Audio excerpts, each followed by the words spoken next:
Hello everybody, welcome to Snyder's Egg, and today we've got another cheaters in games, I believe, caught cheating. Just by the look of it, that's what I'm assuming. So this is worst cues that were caught cheating. We will get right into it. Ladies and gentlemen, hit the like button, hit the subscribe button, comment what you think down below. Let's go.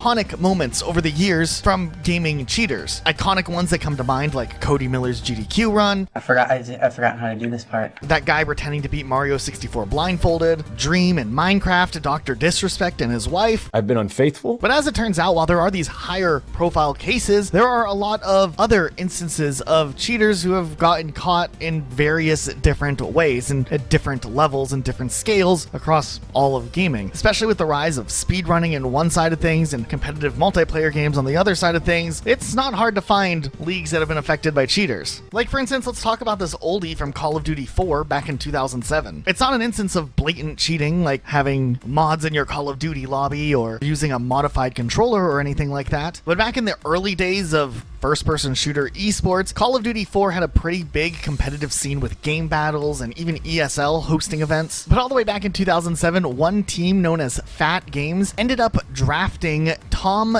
Diablo Newman, who was a pretty solid Call of Duty player. However, ESL actually had rules that you can't just draft a new player and throw them right into an event. So Diablo wasn't eligible to compete. So Fat Games ended up coming up with a little workaround that ended up getting the team suspended for 6 months. Okay, so hold on. Let's break this up. So they drafted a guy named Tom Newman. Tom Diablo Newman. They're like, you can't just draft someone in, a new player, and have them go right into a tournament and right into a game, right into a competitive thing. You gotta work them in a little bit. You can't just immediately do it. They said okay, and then they were like, "Bing! We got an idea to work around this." Now let's hear what they got. Essentially, since it was a digital event, the Fat Games team just gave Diablo the login credentials for one of their other team players, Stat, which would allow Diablo to play under the tournament. He just had to pretend to be Stat. I guess some people started to scrutinize this a bit, though, when Diablo was playing at such a different level from Stat, making things seem clearly different, which led ESL to launch an investigation. Oh, okay, so it's a good idea with a bad thought process. So it's a good idea because, hey, you're letting them know, you're like, hey, we'll give them their new account, you just play as someone else, that'd be fine. It didn't work, though, because Newman was playing Newman, I'm just gonna call him Diablo. Diablo was playing at such a good rate that's so opposite of the other guy that you're like, well, it can't be him then. It's a good thought. Bad execution. There was an IP check which confirmed that there was an identity switch, and ultimately Diablo was suspended from ESL for 6 months. This sounds pretty tame to some of the other cheating instances we're going to get into, But this was a really big deal back in the day because it did start to question how a lot of these rules would be enforced. and I guess this team found out the hard way. There's a wild story involving Halo 5 Guardians, and that game already had its own issues just not being stable when it came out, making tournaments difficult whenever things would just crash or not work correctly. But on top of that, sometimes people would influence the games in a way that they weren't supposed to, and this was actually what happened in an interesting free-for-all event that was pretty low stakes. It was a $300 prize pool, which, I mean, yeah, $300 is pretty nice, but during a free-for-all finals match, some people noticed one player, Rhino, was not doing well.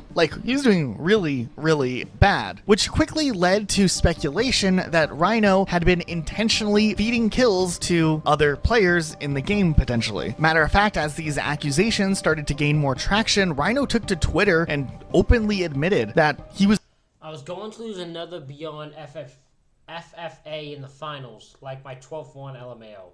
So I gave my friend 3 kills to help him. There was no conspire. Holy shit! So he was like, fuck it, I'm gonna lose in the finals anyway, so I'm just gonna give my friend some kills to help him in an advantage. Holy shit! was doing so poorly in the event that he just wanted to throw a little bit, and he ended up feeding 3 kills to one of his friends who was also competing in the free-for-all event. At first, he seemed to kind of defend his actions, insinuating that it wasn't that big of a deal, but as more conversation... I believe this, hold on. I believe this line is true. If you don't think stuff like this happens online in our events all the time, you're literally an idiot. I believe that. I believe there are definitely way more times this happens than people think. Actions, insinuating that it wasn't that big of a deal, but as more conversation around the issue started to make its way through the competitive Halo scene at the time, it became apparent that this was essentially collusion, as it was impacting the fairness of the game itself. This resulted in the league that was hosting it, Beyond, to make a statement on their own forums. Rhino would end up getting banned for 1 month, and the free-for-all finals would be replayed with all of the original players minus Rhino. I think the severity of what actually happened would finally become apparent to Rhino, as he would make a post apologizing for letting other people down, his fans down, and also his team that had drafted him. But this did also open up the door for conversation as to how certain leagues handle banning and enforcing certain rules, because in a free-for-all setting it is very hard to clearly tell when someone is intentionally feeding kills to other players, unless they tweet about it and directly admitting to it. Now, on the surface, this one might not look like something that naturally would fall under the classification of cheating, but when you look at the bigger picture, it does become clear that this definitely is kind of cheating in a way. Nonetheless, this is kind of Oh, it's 100% cheating. I think my thing was the friend aware that this guy was going to throw those 3 kills? Was the friend aware this was going to happen? Or did the friend just happen to kill him 3 times and think he was like a lucky situation, and he probably thinks he's better than the guy is, so he just didn't realize the guy gave it to him anyways. Kind of a cautionary tale from back in 2017 not too many people really talk about, because nowadays there's like real bad cheating instances and some really crazy stuff. Remember back in the day when you would have friends over and you would play local split-screen multiplayer against each other, and then, you'd be doing really good and your friends would start accusing you of screen peeking? Well, in 2012, during the League of Legends World Championship Oh, is this the one where the guy clearly, obviously looks at the big screen? Is this the one where the guy looks at the big, like there's a team, the teams are playing, and the guy keeps looking up at the big screen to see what the hell people are doing? Is that who this one is? Because this one I remember. Playoffs, there was a case of screen peeking, but at a very high profile level. Now, before I can explain the way they cheated, I need you to understand that in League of Legends, the minimap is an essential part of the game. And the way the minimap works is you are only able to see part of the map. It's the part that your team members are in. There's other ways to get vision of the map, but that's too complicated to explain now. But generally, you're only able to see a limited part of the map on your minimap. And the minimap is so important that pro players look at it every couple seconds to gain as much information as they can on the current state of the game. But if you're in the crowd for these esports events, usually you can see both sides of the minimap at the same time, whether you are watching it on a live stream on Twitch or you're watching it in person at the event. Now, at this specific event, the viewer screens were set up right behind the pro players, and if the pro players turned around, they were actually able to see this uncovered minimap and gain all the information on the enemy team that they needed, which almost all of the teams did not exploit, but Azubo Frost, when they played against Team Solo Mid, were caught turning around and looking at this minimap. And Riot would actually investigate this some more and found out the specific spots where they used this information to gain an advantage, and they would end up finding the organization. I remember this because I saw this and I thought this was incredibly stupid of an idea for them to do. Why would they? Because you're gonna get caught. You're gonna get caught doing this, especially if you have to turn around to see. Like, there's no way you're gonna just do that regularly, normally during the unless you're basically cheating. Like, what are you thinking? $30,000 US. I think this is a very interesting case of cheating, because on one hand, if you take advantage of screens you're not supposed to look at to gain information and an advantage, you're obviously not playing within the rules of competitive integrity. But on the other hand, also, why did Riot put up these screens right behind the pro players for them to look at? I think they're also equally at fault for just giving the pro players easy access. And there was actually a couple other incidences of players turning. Yeah, there should be the screen should be there, but the screen should be in front of them. You know what I mean? Like, the screen should be in front of them so the people can see it, but they're behind the screen so they can't.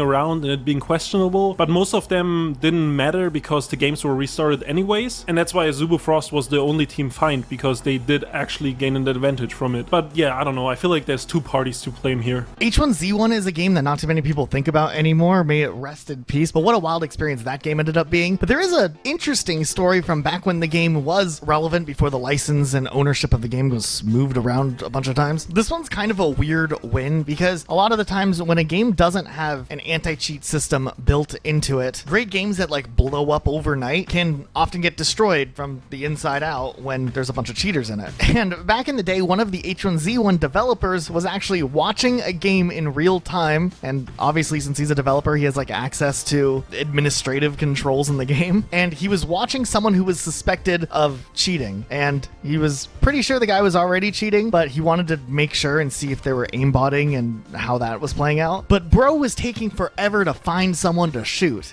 So the developer literally just spawns a car in for the cheater. The cheater didn't notice that the car had just spawned in. He runs over, he gets in the car, he drives, and finally does find another player. But I just love the attitude of the developer Carto here. There. For the love of God, dude, find the car and just like go drive and get somebody. Oh look, a car! Where'd that come from? There's a dude right there. If you're gonna aimbot, just aimbot and get it over with, for the love of God.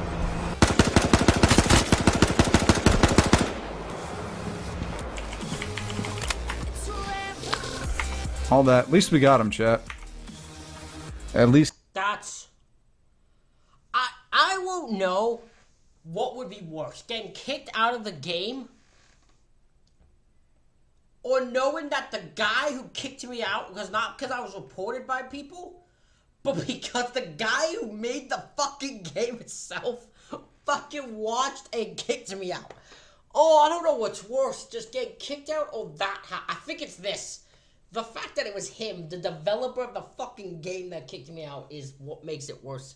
At least we got him. I think there also was this whole arc associated with H1Z1 where after people got banned, they kind of made a post insinuating that if you made an apology video, you could maybe get your account unbanned. This led to a couple of people actually making interesting videos apologizing for cheating on YouTube, which is kind of hilarious in its own right. And I don't even think those people ever actually got their accounts back either. It was just kind of a clever troll. Now, a bunch of other people also ended up making like parody videos of those real apology videos, so it's sometimes hard to discern nowadays, all these years later, which was real and which were fake, but nonetheless, a really interesting trend that kind of stemmed out of cheaters in H1Z1. I vow you that I will never cheat again in this game. Was such a fool to do it in the past, and I surely will never make that mistake again. In the early days of Counter-Strike Global Offensive, So ridiculous. I love. Who's the guy? Is it that guy, the one developer, or who is it that like will make it like set like who's the developer of the game, and when you he catches you cheating, he just completely fucks with you. Like he completely fucks with you. Like I remember the one guy who like he will like has a bear, and he'll have like a bear attack you and kill you, and call it. Oh, he'll set you up to set up like traps so you die. Like he will fuck with you until you are dead. Like that's. I want to remember who that guy was. I feel like it might be it might be that developer guy, or so it might be someone else. I don't remember. coming out, there was a few pro players getting banned for cheating, but none was as infamous as the French pro player Cooley, who played for Titan at the time. He was on a team alongside the players Maniac, Apex, Existence, and Kenny S, who's one of the greatest pro players of all time in the Counter-Strike scene. Now, before joining Titan in summer of 2014, I would love to be on an esports team, or at least go to an esports event, but I don't know if they happen here in Canada. They seem to be all American. Like for America. Unless I'm wrong, but it seems like most of them are all American. But I'd love to go just to see what it's like.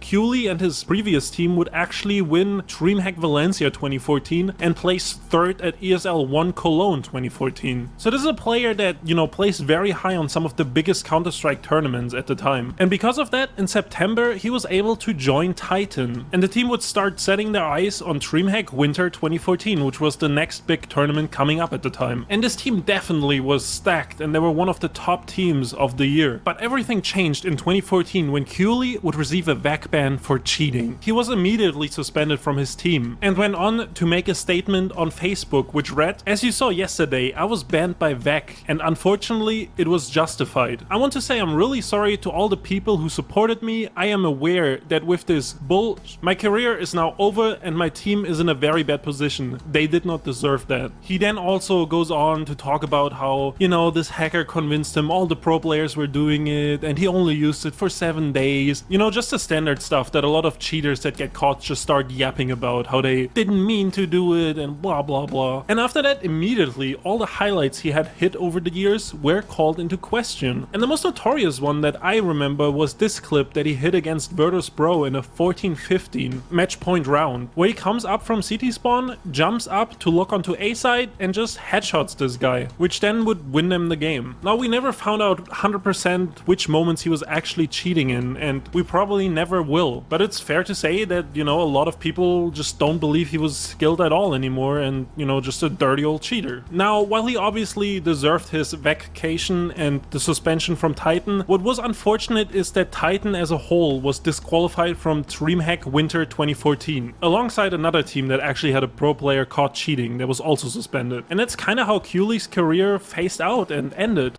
It sucks. That I get it. I understand it. Trust me. I don't blame anyone who makes things. It is unfortunate that, like, a guy screwing up on a 5-point team, if the one guy is cheating, the other 4 don't know, but the other 4 suffer as a result. It is very disappointing in that case. I don't really feel bad for the guy, because even if he only cheated for 7 days and he was only testing the cheats, it is pretty stupid to even attempt that as a Counter-Strike professional. Agreed. And it is within human nature to only be sorry after you get caught, I guess. Also, after Titan got disqualified from DreamHack Winter 2014, they never really recovered as an organization, and they lost a bunch of sponsors for the next year, and in 2016 they would actually end up shutting down. Their legacy, though, is that they have a very famous ESL Katowice 2014 sticker that is worth quite a bit of real-life money and actually very rare. And that's kind of That's insane. Why? Why is it worth so much money? Why? the legacy that Titan has after being brought down by one of their pro players cheating. There also was another incident in Counter-Strike in 2018 when the Indian pro player Forsaken was caught cheating live on stage. Oh, this one's hilarious. This one's hilarious because this is the guy who they go to investigate and he pushes the guy away, tries to make the guy who's checking not be able to get access so he can delete them. And he tries to delete the cheats right in front of the fucking guy. It was this one when I was first told this one broke me so much when I watched the video about cheaters getting caught, and this one was it. This one was in it. It broke me because broach. You couldn't make that as hidden as you tried. You made it so blatant. You told them straight up. You handed it to them that you were cheating, bastard. What were you thinking? You can see in the video how the judge is like looking at his computer and he's trying to delete something, and the judge See, he's trying to fuck with the computer. He gets caught. stops him. Following this, the guy received a 5-year ban from all events and obviously was dropped by his team, and also went on to retire, so it's very unlikely he'll ever come back. Now, a lot of you probably already have watched Karl Jobst. He's kind of a national treasure in the speedrunning community, making all sorts of great content. And while a lot of times, many of Karl's videos are diving into scandals of cheating that are currently happening or that are relatively new, every once in a while he'll dive back into an older story, and earlier this year, he looked into a topic that completely surprised me. And we're talking about the Syndicate faked Black Ops Zombies world record. I'm gonna go ahead and throw this out here. Most people watching this video probably don't remember back in the day when Black Ops 1 first released. Syndicate was releasing his Zombies video series where he would just play at a skill level unlike anything that most people were capable of. When Black Ops first came out, Zombies was hard. We didn't know all the nuanced strats, and I remember watching Syndicate and learning that, like, training zombies was a thing? What? I was a huge Call of Duty. What? I used to play Zombies on one of the other Call of Duty games I have. I don't remember which one it is. Infinity War, maybe? That may not be it. Something like that. Some weird game. It's not Modern Warfare. That's the one I don't think it is. It's something else. I don't remember it off the top of my head. But I used to do Zombies with my brother, and I was actually not bad at it. I haven't played in so long that when I tried playing it again, I was shit. But it's fun to play. World at War Zombies fan. But back in my day, when you're playing zombies, you would find a corner with your team, stay in that corner, and stick it out to the end. This strategy alone was groundbreaking, so it showed that Syndicate was like operating on another level. But also, back in the day, Syndicate had this ongoing series where he was trying to make it well beyond level 100 in zombies, which was a crazy goal in itself, but hey, if anyone could do it, this guy would. And he released like a multiple part series where eventually he climbs his way up and pulls it off, actually making it that far. Oh! Yes! Woo-hoo!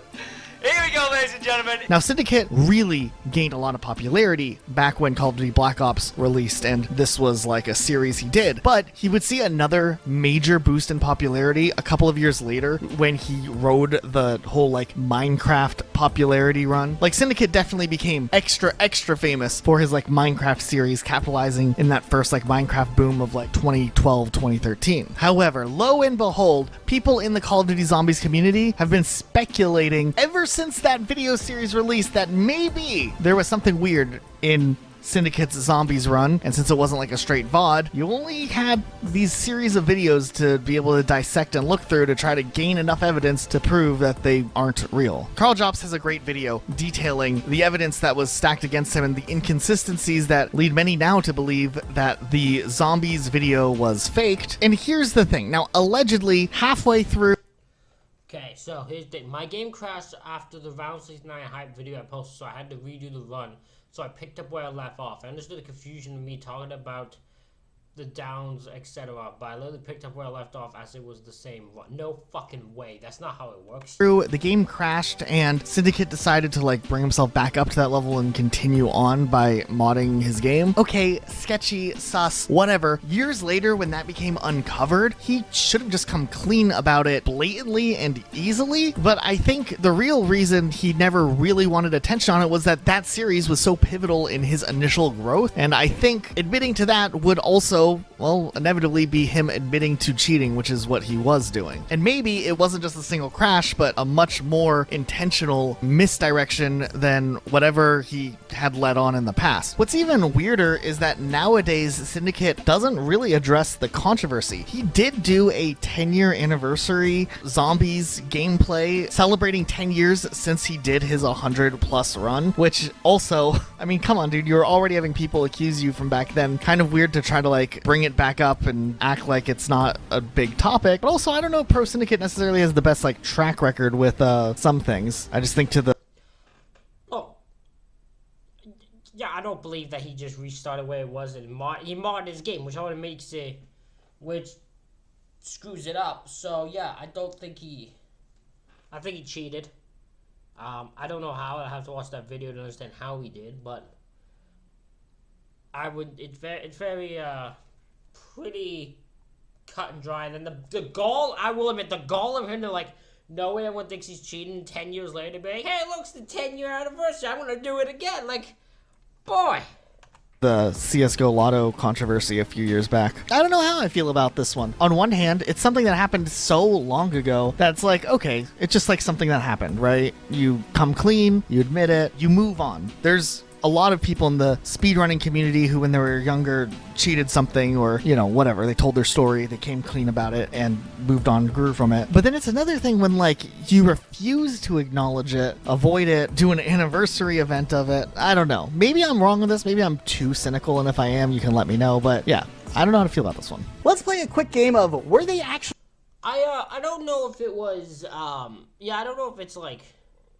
I think it's just a dumb thought process to do.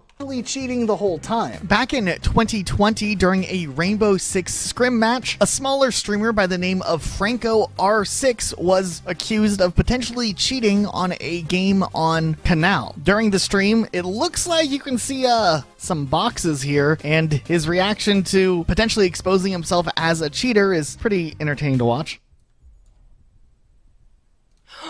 What? There you go, that's him. What? Pick me up, Back in 2022, the Twitter account COD in 4K posted a stream VOD from a streamer named The Austin US, accusing him of using walls and maybe other cheats. We're gonna go ahead and just play this out, and you can tell us if you think that he was cheating.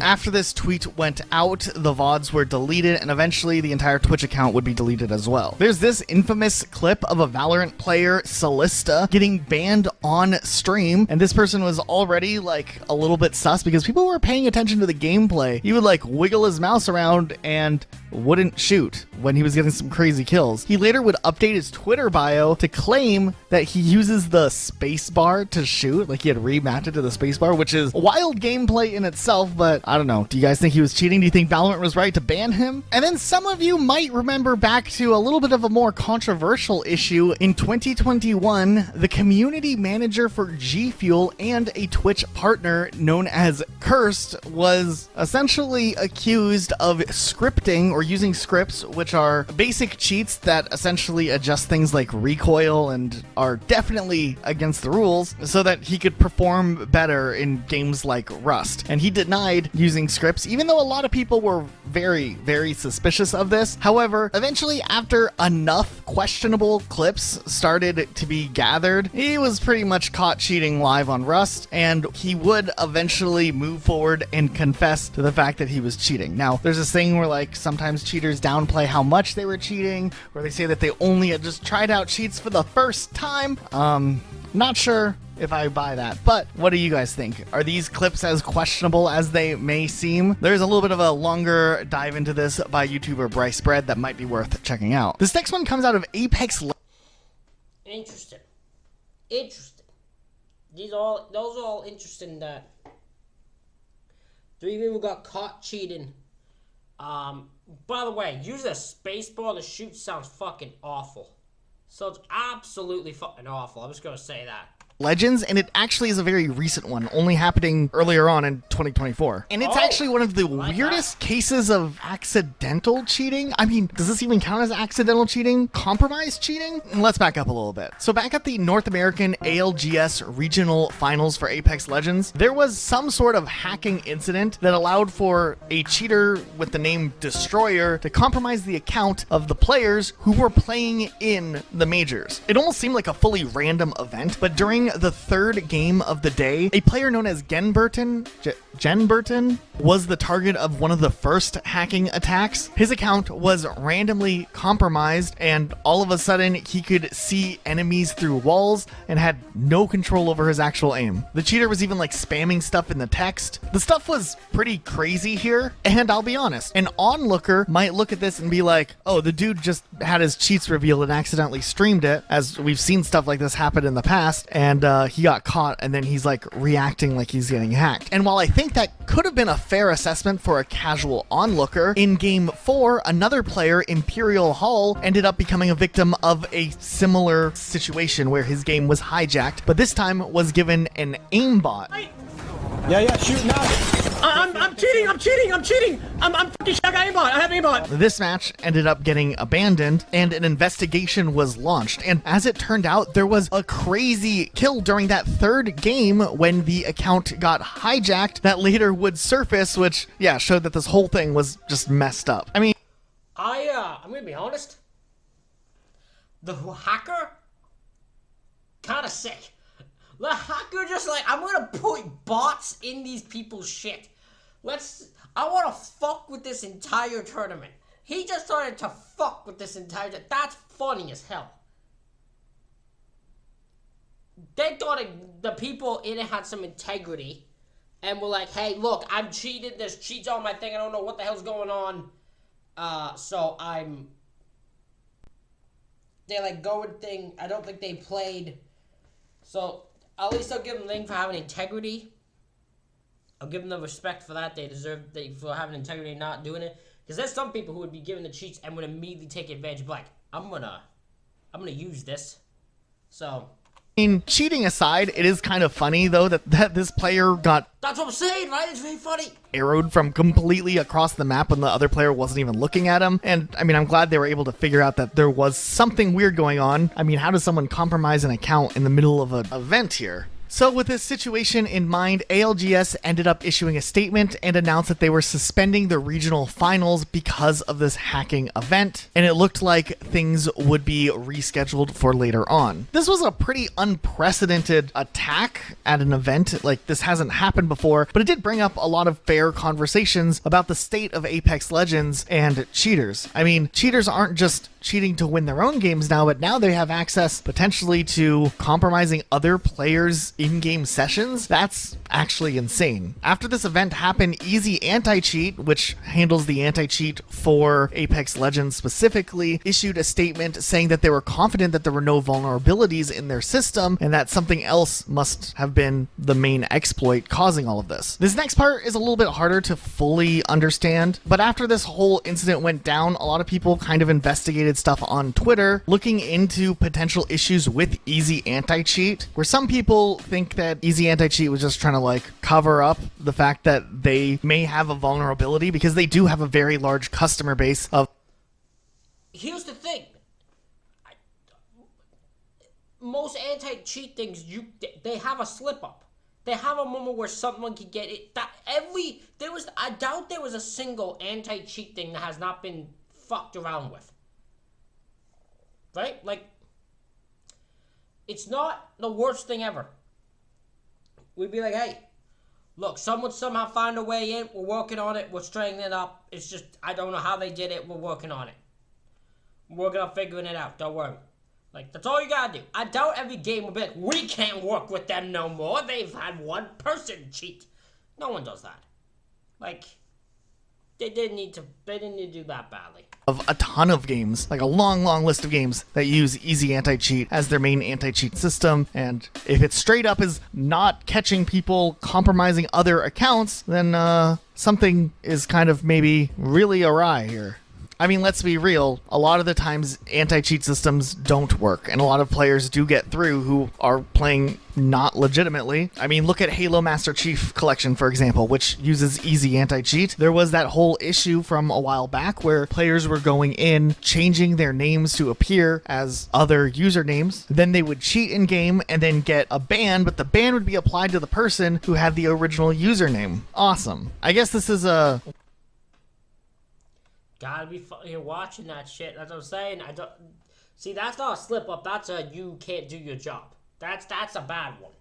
Because if you're Easy Anti-Cheat, you can't acknowledge that you have slip up, that you're not fully at the strongest. That's a problem. Because that means you're not gonna fix anything. Weird instance where the cheater in this case, or the hacker, hasn't been caught, but the players that ended up accidentally cheating were open to getting caught. I mean, they weren't trying to hide it, they were just trying to compete legitimately. But a crazy story nonetheless. If you slipped out of your mom prior to 27... I love this video. This is the best cheat reaction in history because it's so dumb. Clara. Oh, I let Clara use my computer. Clara. You might know this clip. Wait, what the Clara, hold on. Clara, give me 1 second. Let me just message this girl. Give me 1 second. Why the is this on my computer right now? And well, this is the iconic Clara clip, and to break down real quick what's happening here, she's at the beginning of a CSGO game on Inferno, and you can see her opening the cheat menu and she turns on wall hacks. Then she plays the first round, not realizing she just exposed herself, but even with wall hacks she sucks, and it just makes me question why she doesn't turn on aimbot. I mean, she's already cheating, might as well. And then at the beginning of the second round she opens her scoreboard and you can see all the ranks of all the players. Usually you're only able to see your rank and your friends' ranks, so she makes the excuse that this is some glitch that's happened to her and her friends a lot, before eventually leaving the match and then blaming Clara and talking about how she's gonna text her friend Clara, and Clara played on her computer, and Clara installed all these cheats, and Clara murdered her family. It is pretty funny that it takes her like over 2 minutes to realize she just exposed herself. And in German we have this word Schadenfreude, which means pleasure derived from someone else's misfortune. And this clip kind of fills me with that, I don't know why. Nonetheless, there's a video of her immediately trading away all her skins, and she had some knives, I think, and stuff like that, so she did have some valuable stuff, and she just puts it on alt because she knows that vacation is coming. Now allegedly she got vac banned and I couldn't find her profile, so I couldn't verify it, but that's what like news outlets say. And they also claim her Twitch was suspended for 24 hours. So these two things and the clip going viral were kind of the immediate fallout of the situation. But I always wondered what happened to her. Did she quit streaming? Did she continue? What is she up to now? There was no way she kept streaming. There was no fucking way this woman kept it. Clara! What happened to Clara? Did we find Clara? Clara! I feel like anytime I do something, that Clara's the fault. Nowadays. Well, as it turns out, she changed her name and she streamed for another 2 years, it looks like, where she would play Apex and stuff, but then eventually she would stop streaming, and she has a YouTube channel that's very small where she uploaded a month ago some random Sims gameplay, but to be honest, I don't think she has a very big online presence anymore. And I mean, I don't know how she would have continued from this, because I feel like every time you play multiplayer games in the future after you got exposed to cheating once, everybody's gonna assume you're cheating anyways, and you'll never beat those allegations even if you stop cheating, because once a cheater, always a cheater, I guess. At the end of Clara! the day though, this is an iconic clip, and if there's ever a game, it's one of my favorite. This is one of my favorite cheaters getting caught things ever. Gaming Clips Hall of Fame, this one should have its own like wall, and we have to thank Clara for that. I think it's time we talk about the Pichu Gate scandal of 2016. Now, YouTuber Lil Homie already has a really good 22-minute long documentary detailing this in depth, so if you like Smash Bros. Melee, check that video out because it goes way further in depth. But the general idea of this is that back in 2016, there was this scandal where an up-and-coming player named Chaos was making waves because he mained Pichu of all characters, a character that typically wasn't associated with being a very good character from the Super Smash Bros. Melee roster. Chaos started playing back in 2014, and with Pichu having the reputation of possibly being the third worst character in the game, it was cool to see a player committed to this character and trying to get extensively good at the character, kind of as like a little signature to show that, you know, it's a little secret, underhanded character that someone with the right skill could master this character and beat all of the best players. Pichu's already like a really lightweighted character, it doesn't have good range and it takes self-damage when it uses electric attacks, but Chaos's dedication kind of paid off. He started seeding low in tournaments originally, but his skill would like improve substantially. Chaos really started to gain attention when at an event known as the ARG2 tournament in Ohio, Chaos, who was seeded at 10th at the time, started winning games against highly seeded players that had pretty established and well-known track records of being pretty impressive at the game. It was actually kind of interesting because Chaos's performance as Pichu was very out of the norm for that character. I mean, Pichu already has a lot of disadvantages, but then he was even paired up against a Jigglypuff at one point, and Jigglypuff is known for having a strong aerial game, and Pichu still overcame. And as he continued to win against these players that have been well known for a long time, some people started to wonder if maybe things were amiss. Like, who was this guy coming out of nowhere playing Pichu of all characters? This is where things get actually wild. So during I love this amount of stuff where a guy comes in and is just playing, and because he's just being established names, everyone's like, nah, something's up with you. There's no fucking way you're good.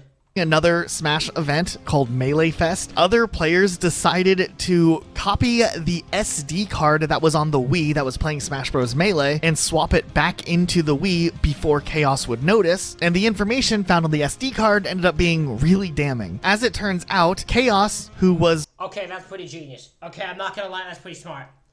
That's fucking genius. I'm not joking, that's pretty smart. I've never thought to do that. One of the volunteers to bring his own setup so that people could participate in the event, as they need a lot of GameCubes or Wiis to host on in big tournaments like this. He created a modded version of Pichu in his game. He essentially hacked Pichu and replaced Pichu with a Super Pichu that had extended hitboxes, would have up air animations giving him invincibility, his weight was altered, and his attacks were just like generally stronger. Ultimately, this discovery ended up getting documented, and a big post expose was made by... It's smart, it's genius, it just... Unfortunately, fucking not professional. In a professional environment, you shouldn't be doing that. Pretty smart, Pretty smart thought process, though. By Dan Salvato, who was the creator of the 20XX Tournament Edition, and this ended up resulting in Chaos getting banned from competitive play. He was required to return all of his tournament winnings obtained through the use of the cheat, and ended up going down as one of the biggest scandals in Super Smash Bros. Melee history. Just so you guys know, in this next part, Elijah mispronounces the cheater's name like 3 times, but I think the guy deserves no respect, so we're gonna keep it. Now, last year, someone in the Pokemon community was exposed for cheating in the speedrunning. I love that. They were like, this guy's not pronounce his name right, but we're not even gonna give him the respect of doing that. So fuck it. I love it. That's me. That would be what I do. Side of things, and Abysssoft has a great video breaking this one down, but to summarize it, things really got heated when a speedrunner known as Jiwi set a remarkable world record in Pokemon Diamond. It'd be Jadiwi, right? Jadwi? Jadiwi? I actually don't know how to say this guy's name. And Pearl any % manipulation category. His run featured a under 1 hour time, which was pretty unprecedented. However, some inconsistencies in his run led to some suspicion, like just weird things where an experienced runner would know exactly how much damage could affect a certain outcome, and just the way that a real runner would react to different battling scenarios was not the way that Jiwi played. This led to some people to start looking into runs directly from Jiwi, and a user known as Minnow ended up analyzing the RNG seed for Jiwi's run and found that the Chimchar that was used didn't match any of the possible RNG seeds that could possibly come when you're starting up a game of Pokemon Diamond and Pearl, which would suggest maybe the run was spliced. There's a whole hexadecimal system in the background that works for Pokemon Diamond and Pearl that connects back to the trainer ID, and there was more That is insane, the amount these people can do here. That is insane.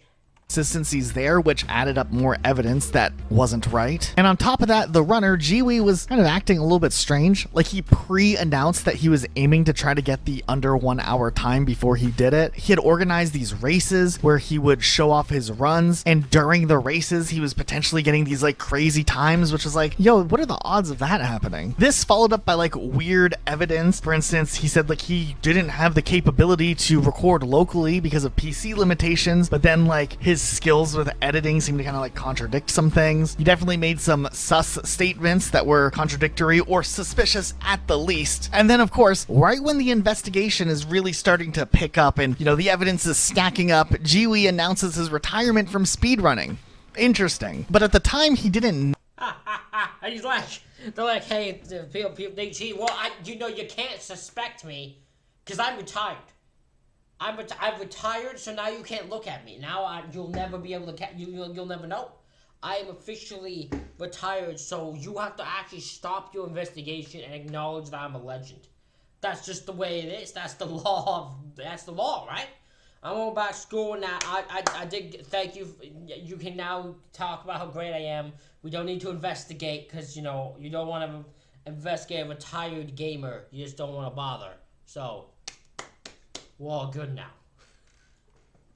Know that he was being investigated yet. It's almost like he had, you know, realized maybe he had already been flying a little too close to the sun. Nonetheless, Jiwi ended up getting banned once it came to light that he was allegedly cheating. And later on, after Jiwi got banned from the speedrunning community, he admitted to cheating multiple runs, and he confessed to a lot, like using save states to splice his runs together, including runs that he did in Pokemon Sapphire, Pokemon Red glitchless, and his motive was he just wanted to achieve records that hadn't been done before, but, you know, illegitimately. It was a pretty funny arc where he did try to cover his tracks when the investigation first was really starting to pick up, and it just kind of fell apart and imploded on him. But yeah, bro, why are you cheating in a Pokemon speedrunning community? Okay, so now, obviously, everyone at some point has probably heard about like the Dream controversy, the Minecraft speedrunner originally who was accused of cheating.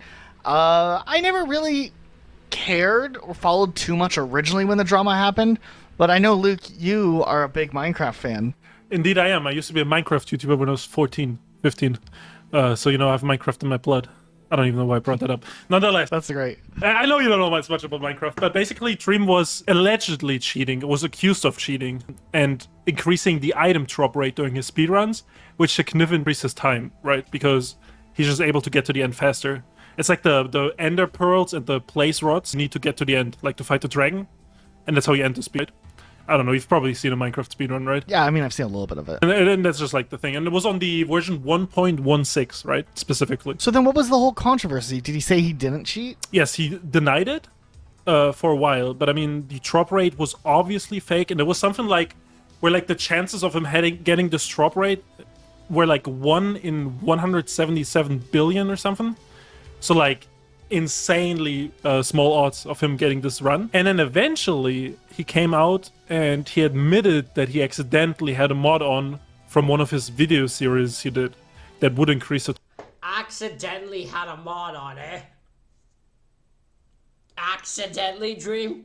Drop chance of these specific items. So, in your opinion, do you think it was in fact an accident, or do you think he was cheating? I don't know. If I have mods on my game, I know what mods I have on my game. I you know what I mean? And then I don't try to submit. Like if we play like, I don't know, it's like us playing Halo 3 ODST and like accidentally having like some anime mod on, you know what I mean? Like, I don't know. It's just like, I don't know. It's just accidentally why you submit it. And I mean, obviously, after that, like he said that he cheated. He admitted to it. I mean, he really didn't.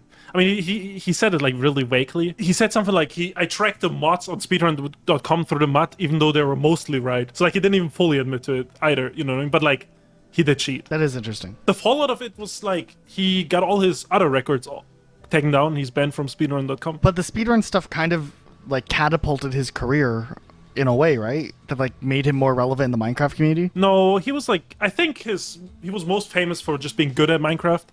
And that's more like from the survival aspect and like being quick at things, which I guess that part he didn't cheat. Honestly, I only know like 2 things about Dream. One was that like he might have cheated a speedrun. I mean, now I know that he probably did. And then 2 is like he's that guy who did like after he got like real famous and did the face reveal, he did that live performance. Did you ever see that? No. And I think that the live performance is probably more offensive than anything that he could have cheated on to like upset the community. What did he do during the live performance? We'll play it. Let's find it real quick and we'll play it. It's like singing? Yeah, he's on stage. Like he's not a singer.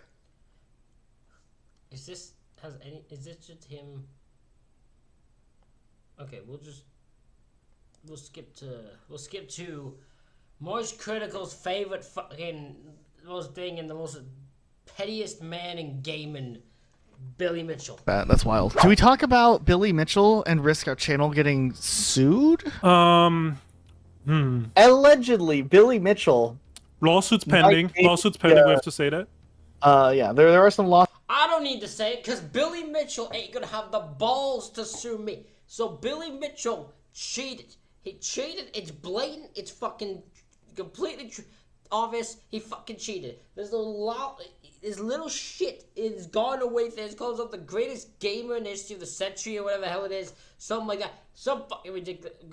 I think it's greatest game of the century, greatest game of the decade, something like that. I think it's century. It's fucking ridiculous. What the fuck? And he cheated, and there's so much evidence. There is so much evidence to prove this. It's insane. Lawsuits of Billy Mitchell suing people. So allegedly, Billy Mitchell years ago had been accused of cheating. Everybody knows most of the story of Billy Mitchell. If you're following like cheating in video games, Billy Mitchell's story is like the #1 like most talked about journey. So I don't know how much we really need to dive into it. A lot of interesting twists and turns. I really appreciate like Carl Jobs, his whole video series where he like covers it. Carl Jobs. I feel like I need to do a video on Billy Mitchell because it's fucking ridiculous, and I am not scared of Billy Mitchell. I said like Jaw. He knows nothing about me. Carl Jobs. You work at Apple? Nonetheless, I do think that whole journey has been interesting. The whole instance with like that one photograph that has the stick that is different from what a default Donkey Kong stick should be, and I just wonder like how many like world records from back in the day were faked before like there was like the internet to like proof things. That is true. Like even the Guinness Book of World Records, you know, we even with like the whole Cody Miller thing, right? If you guys don't know who Cody Miller was, he was a Halo speedrunner back in the day, got away with some world records from splicing stuff, and then he was invited to GDQ. It was apparent his knowledge and skill didn't line up to some of the runs that he had. I find that one hilarious just because it's a guy who, like, it's the... Why, if you're him, this is why it makes me laugh for that guy who got, like, went to do the hell thing. Why would you agree to do that? You know your shit is spiced in. You know you cheated. You know that if you don't do it, that if you go there, you are going to be exposed as the guy who doesn't know how to play the game. Why the fuck would you do this? Why? It's so dumb. It happened like 12 years ago, but you do wonder, like, some people probably took advantage of, like, there not being as much of a burden of proof in those earlier years. Of course, it's not the best thing to lie on the internet, but, like, I don't know if, like, I really can fault too many people for just being like, oh, I can just easily do this and trick a bunch of people into thinking something. I think there's a difference between, like, you doing it as, like, a kid or, like, maybe, like, you know, as an adult that hasn't fully grown up yet, versus doing it and making a career out of it and being, like, the top video game guy for 40 years, you know what I mean? Like Billy Mitchell. Right. I think there's a little bit of a difference. Yeah. And that's why I guess all these lawsuits are going on, because his career is on the line. And I mean, that's why he's trying to defend it so aggressively. Right. Which I can see from his perspective, I guess. But I mean, I don't know. Like, these cheating allegations, they're as old. Perspective, I guess, yeah. Yeah. I mean, I thought it was generally believed he cheated. Right. But, you know, I don't want to get sued. Allegedly cheated. Yeah. We so badly thought this video would be 10 times better if it was guest hosted by Cody Miller. Like, he voiced some of the stuff. I couldn't get him on. I did get in contact with him, but he's polite. He's always nice when he talks to us, even though we did a whole video on him. But yeah, he wasn't. I don't think he wanted to come on. But wouldn't that have been crazy? Like, this video featuring Cody Miller? Podcast section with Cody Miller, that would have been insane. The thing is, I genuinely think, besides all the cheating stuff that happened, Cody Miller was, at one point, a decent speedrunner, right? And, you know, maybe he was, like, really washed later on. And, I mean, yeah, he cheated, but he also was passionate about Halo. Like, he liked Halo, at least for a while back in the day. And I think we've seen other communities that have had speedrunners that have cheated in the past and admitted to it, and then they continue to, like, just, like, do other things in the community. Like, I mean, I don't want to, like, name drop, but, like, if you look around, there's a lot of people who are, like, sometimes a lot of them become YouTubers and stuff. They just, like, talk about the game and stuff, and, you know, they'll openly talk about, like, the time that they cheated and, like, why or what it was or how old they were when they cheated.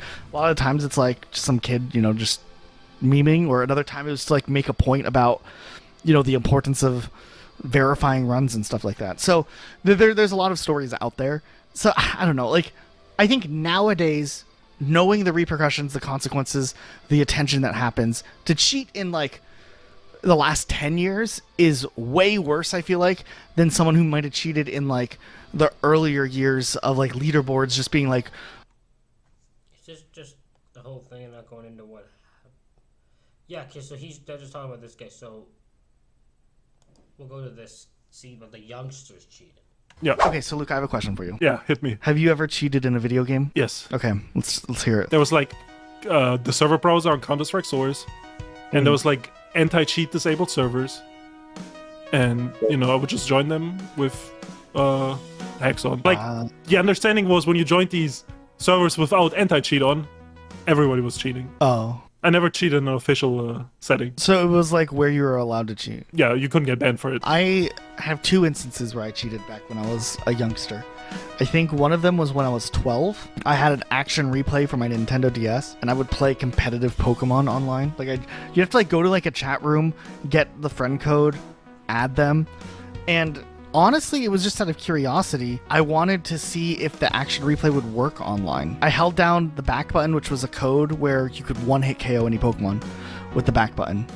And sure enough, it worked. And that game had voice chat, and I could, like, hear them on the Scuff DS voice chat being like, what is going on here? Like, you're cheating, man.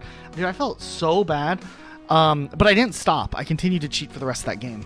I felt so bad, but I didn't stop. No. Like, I used, like, a Meganium, the grass-type Pokemon from... I love the thought of I felt so bad. Oh, I didn't stop. No, I kept going. I kept going the rest of the game, but I did feel bad, but, you know, I couldn't stop myself. I just had to do it. Gold and silver with Surf. I shouldn't have had Surf, but I had it. And then I think I ended up, like, using Action Replay to load in legal Pokemon so that I could play competitively. And that was something that was kind of a gray area. It is cheating, but it was very, very commonplace.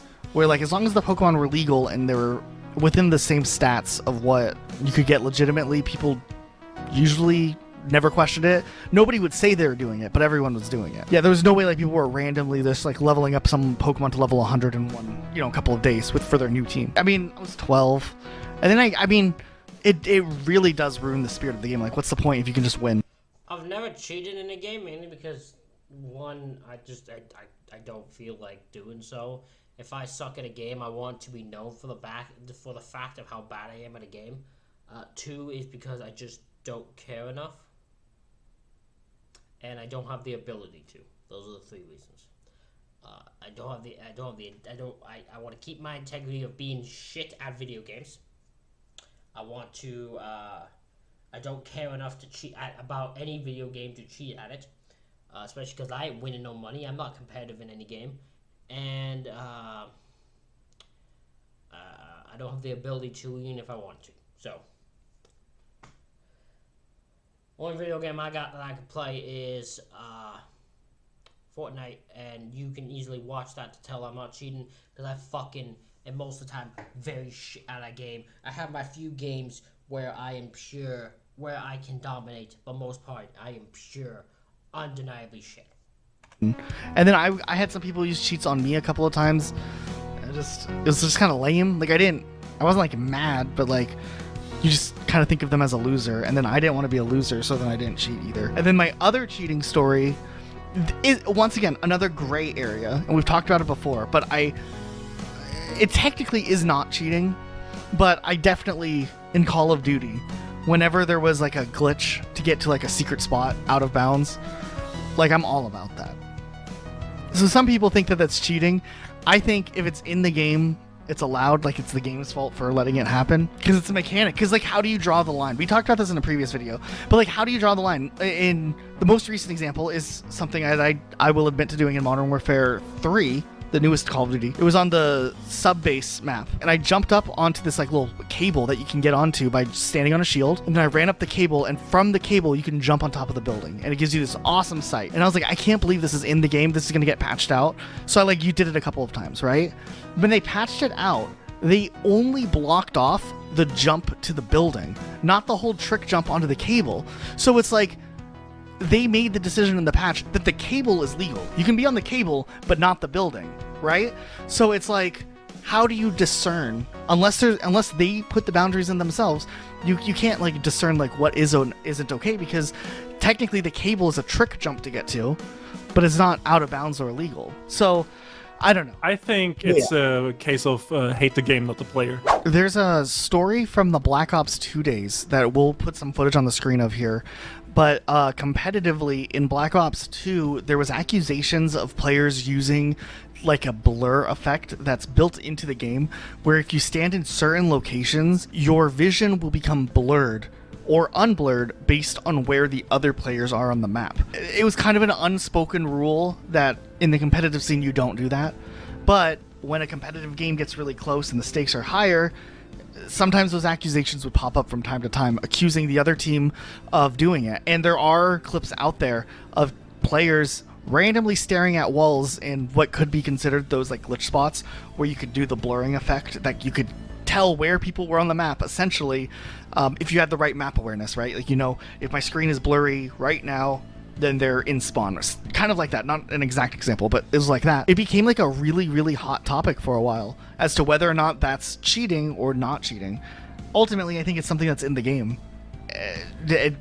Activision should have been quicker to patch it if it was an issue, but I can understand like being upset though if you're on the other side, the receiving side of that, you know, after like practicing for everything else, not using that technique. Right, and I mean, it's not a case of like pro play versus like random online battles, you know what I mean? Right. And this was pro play though, so that's what I'm saying. There's like a different expectation of competitive integrity. Guys, thanks so much for watching. Ladies and gentlemen, that is it for this reaction video. Let me know what you think in the comments. Hit the like button, hit the subscribe button. Thank y'all for watching. I'll see y'all for the next one.